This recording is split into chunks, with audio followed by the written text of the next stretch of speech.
Part 2 of factoring is going to have to do with taking factoring and applying it back to parabolas. So what I want to do is I want to solve each quadratic equation. I want to find the zeros. So if you think back to parabolas, what we know about them is that we're interested in parabolas, in parabolas x-intercepts. In lines we were interested in the y-intercepts. We're interested now in the x-intercepts, which would be something when y is 0. And there's going to be 2 of these, usually, unless the vertex is the only x-intercept. So usually there's going to be something 0 and another something 0.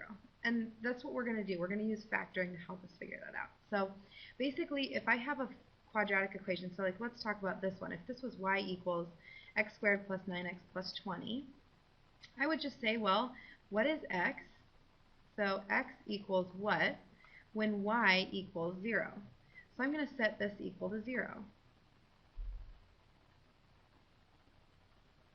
I'm going to do that for each of these. So to get this one set equal to 0, I'm going to minus 10 from each side.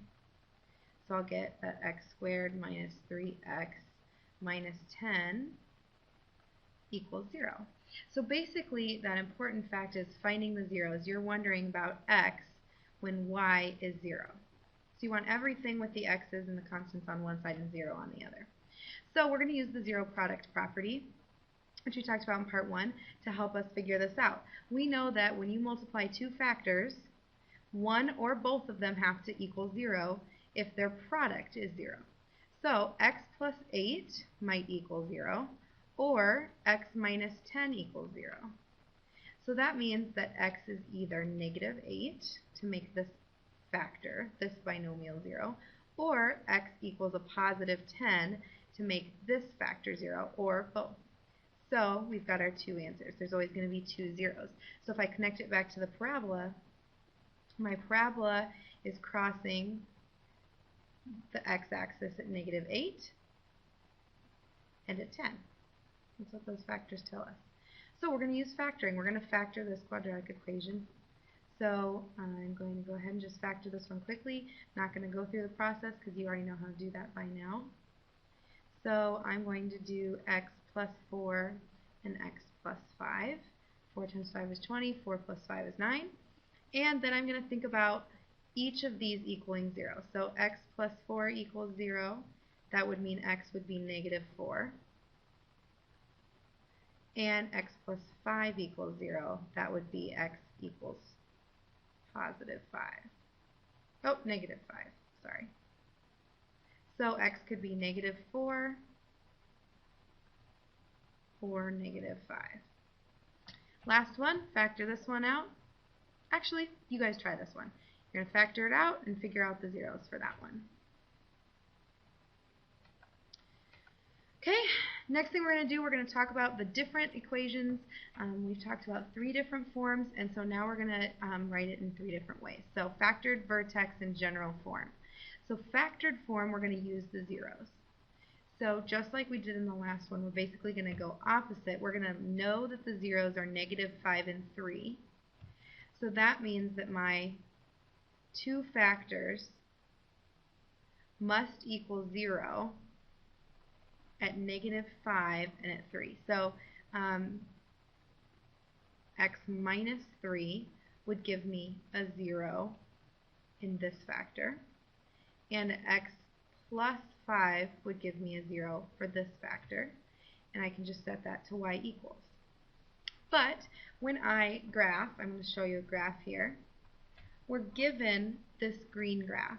And what I just showed you, y equals x minus 3 times x minus 5, is this black graph here. So there's obviously lots of parabolas, you can see 2 here, that go through those zeros. So we're going to have to know the factor that it's shrinking by. So we're going to use the vertex to help us do that. So I'm going to look at the fact that the equation that I'm using right now, x minus 3 and x plus 5, has a vertex of negative 16. And the vertex that I want my equation to have is at negative 8. So that means it's shrinking by half. So what I'm going to need to do is add into my equation a factor of 0.5. So what my factored form equation actually is going to be is it's going to be y equals 0.5 times x minus 3 times x plus 5. Now think back to vertex form. Vertex form uses that vertex. We're going to keep what we already know about the scale factor to help us out with that. So remember that the vertex form, if you look back in your notes, has that scale factor out in front, and then it's x minus the x value of the vertex, so minus -1, and then it's plus the y value of the vertex, so plus -8. So kind of rewriting that a little bit more simplified would be 0.5 times x plus 1 minus 8. So there's my vertex form right there. Oops.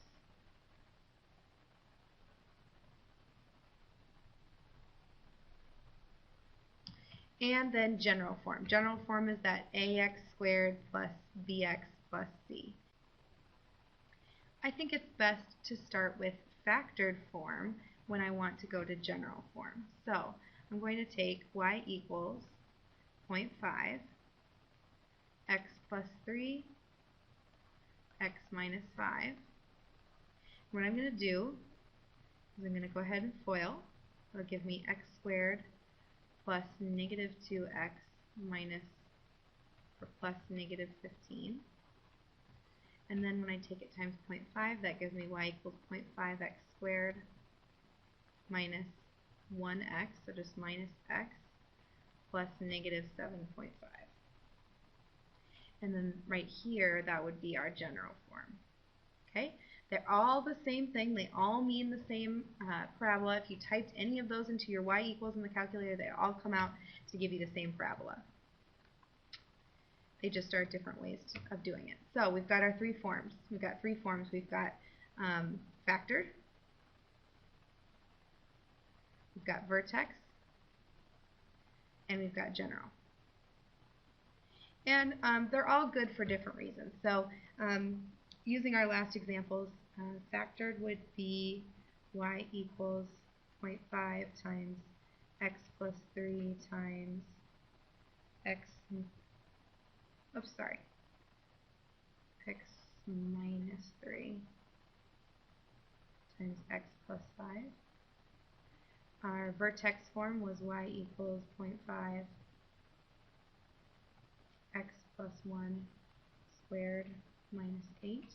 And our general form was y equals 0.5 x squared plus x minus 7.5. And these are all good for different reasons. This one's good because it tells us the zeros. Those are called the x intercepts. You can figure those out from right here and right here. This one's good because it tells you the vertex. You see that from here and here. And the last one is good because it tells you the start. And that would be the y-intercept. You can see easily that if you put 0 in for x, our first two terms would disappear and we would get -7.5 for our start. So our start is that c term. So each one kind of tells us something different.